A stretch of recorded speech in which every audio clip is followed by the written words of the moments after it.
ദൈവത്തിന്റെ അതിപരിശുദ്ധമായ നാമം വാഴ്ത്തപ്പെടുമാറാകട്ടെ. ദൈവം തന്റെ ഏകജാതനായ പുത്രനെ ലോകത്തിനായി പങ്കുവച്ചതിന്റെ ആഘോഷമാണ് ക്രിസ്മസ്. ഈ ഭൂമിക്കും ഈ പ്രപഞ്ചത്തിനും ലഭിക്കാവുന്ന ഏറ്റവും വിലപിടിപ്പുള്ള സമ്മാനമാണ് യേശുക്രിസ്തു. ആഗമന കാലത്തിലെ 13-ാം ദിനത്തിന്റെ പ്രഭാത ധ്യാനത്തിനായി തിരഞ്ഞെടുത്തിരിക്കുന്ന വേദഭാഗം വിശുദ്ധ യോഹന്നാൻ എഴുതിയ സുവിശേഷം 3-ാം അധ്യായം 16 മുതൽ 19 വരെയുള്ള വാക്യങ്ങളാണ്.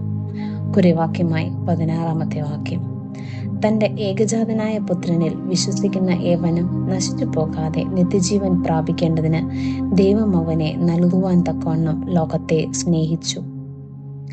ദൈവസ്നേഹത്തിന്റെ പാരമ്യത്തെക്കുറിച്ച് ആഴമായി നമ്മെ പഠിപ്പിക്കുന്ന ഒരു വേദഭാഗമാണ് ഇന്നത്തെ ധ്യാനഭാഗം.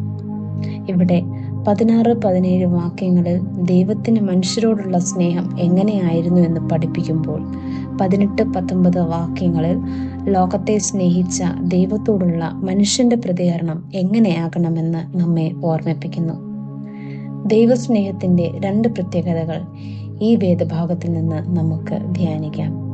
ദൈവസ്നേഹത്തിന്റെ 1-ാമത്തെ പ്രത്യേകത പ്രകടമാക്കപ്പെട്ട ദൈവസ്നേഹം. ദൈവത്തിന്റെ സ്നേഹം ഒരു ആശയമായി സ്ഥിതി ചെയ്യുകയായിരുന്നില്ല, മറിച്ച് പുത്രനെ നൽകിയ പ്രവൃത്തിയിൽ കൂടി അത് വെളിപ്പെടുത്തുകയായിരുന്നു. ഇവിടെ നൽകൽ സ്നേഹത്തിന്റെ പ്രകടനമാണ്. വിട്ടുകൊടുക്കലിലൂടെ വീണ്ടെടുപ്പിന്റെ കഥ പറയുന്ന സമയമാണല്ലോ ക്രിസ്മസ്. ദൈവസ്നേഹവും മനുഷ്യസ്നേഹവും തമ്മിലുള്ള വ്യത്യാസം പ്രകടമായ പ്രവൃത്തിയിലൂടെ നമുക്ക് മനസ്സിലാക്കാം. ഒരു ആശയത്തിനപ്പുറത്ത് പ്രവൃത്തിയിലൂടെയുള്ള പിതാവിന് ലോകത്തോട് തോന്നിയ സ്നേഹം നാം തിരിച്ചറിയണം. അപ്പോസ്തലനായ പൗലോസ് റോമർക്ക് എഴുതിയ ലേഖനം 5-ാം അധ്യായം 8-ാം വാക്യത്തിൽ പറയുന്നു: നാം പാപികളായിരിക്കുമ്പോൾ തന്നെ ക്രിസ്തു നമുക്ക് വേണ്ടി മരിച്ചു. അങ്ങനെ ദൈവം നമ്മോടുള്ള സ്നേഹം പ്രകടമാക്കിയിരിക്കുന്നു എന്ന്.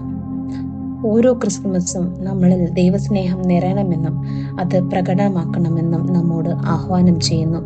പ്രകടമാക്കണമെങ്കിൽ നൽകലിന്റെ നല്ല പാഠങ്ങൾ ഉൾക്കൊള്ളേണ്ടതായിട്ടുണ്ട്. പങ്കുവയ്ക്കലിന്റെയും വിട്ടുകൊടുക്കലിന്റെയും ദൈവിക ഭാവം നമ്മിൽ രൂപപ്പെടണം. ക്രിസ്മസ് പങ്കുവയ്ക്കുന്ന സന്ദേശം വാക്കുകളിൽ ഒതുക്കി വയ്ക്കാവുന്നതല്ല, മറിച്ച് നമ്മുടെ കഴിവും സമയവും സാധ്യതകളും അവരന്റെ നന്മയ്ക്ക് വേണ്ടി ഉപയോഗപ്പെടുത്തുവാനുള്ള ഓർമ്മപ്പെടുത്തലാണ്. ക്രിസ്മസിന്റെ സന്ദേശം നാം അപ്രകാരം പ്രകടമാക്കുവാൻ ശ്രമിക്കുമ്പോഴാണ് ക്രിസ്മസിന്റെ സന്തോഷം ചില ആളുകൾക്കെങ്കിലും അനുഭവിക്കാൻ സാധ്യമാകുന്നത്. ദൈവസ്നേഹത്തിന്റെ 2-ാമത്തെ പ്രത്യേകത കടം വീട്ടാനാവാത്ത ദൈവസ്നേഹം. 16-ാം വാക്യത്തിൽ നശിച്ചു പോകാതിരിക്കുവാൻ എന്ന വാചകം ശ്രദ്ധേയമാണ്. അതിന്റെ അർത്ഥം നശിച്ചു പോകുവാൻ സാധ്യതയുണ്ട് എന്നും എന്നാൽ ദൈവം അത് ആഗ്രഹിക്കുന്നില്ല എന്നുമാണ്. പുത്രനായ ക്രിസ്തുവിൽ വിശ്വസിക്കുന്നവന് നാശമല്ല, മറിച്ച് നിത്യജീവനാണ് നൽകപ്പെടുന്നത്. അങ്ങനെ നിത്യജീവൻ നൽകുന്നതിന് പിതാവായ ദൈവം സ്വന്തം പുത്രനെ നൽകുകയും ചെയ്തു.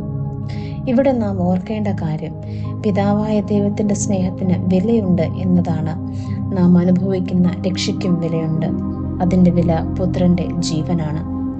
ജീവൻ നൽകി സ്നേഹിച്ചവനെ പകരം എന്ത് നൽകിയാണ് തിരിച്ചു സ്നേഹിക്കുക എന്ന ചോദ്യവും പ്രസക്തമാണ്. അതുകൊണ്ട് കടം വീട്ടാനാകാത്ത ദൈവ സ്നേഹത്തിന്റെ മാഹാത്മ്യം ക്രിസ്മസിലൂടെ നാം തിരിച്ചറിയുന്നു. ഓരോ ക്രിസ്മസ് ആഘോഷങ്ങളും പ്രകടമായ പകരം വയ്ക്കാനാവാത്ത ദൈവസ്നേഹത്തെ തിരിച്ചറിയാൻ നമ്മെ സഹായിക്കട്ടെ. വെളിപ്പെട്ട ദൈവസ്നേഹത്തോട് വേണ്ട വിധത്തിൽ പ്രതികരിക്കുവാൻ നമുക്ക് ഇടയാകട്ടെ. പ്രാർത്ഥിക്കാം. ദൈവമായ കർത്താവേ, ഈ അനുഗ്രഹിക്കപ്പെട്ട നല്ല നിമിഷത്തിനായി നന്ദിയോട് സ്തോത്രം കരയേറ്റുന്നു അപ്പ. ഞങ്ങളുടെ ഈ ധ്യാനത്തിൽ വ്യാപരിച്ച ദൈവകൃപയോർത്ത് സ്തുതിക്കുന്നു, സ്തോത്രം ചെയ്യുന്നു നാഥ. നിത്യജീവൻ നൽകുന്നതിന് അവിടുന്ന് സ്വന്തം പുത്രനെ ഈ ലോകത്തിലേക്ക് അയച്ച മഹാകാരുണ്യത്തിനായി നന്ദി അർപ്പിക്കുന്നു നാഥ. ദിനവും ഈ ദൈവിക സ്നേഹത്തിന്റെ വക്താക്കളായി തീരുവാൻ ഞങ്ങളെ സഹായിക്കണമേ. ആമേൻ.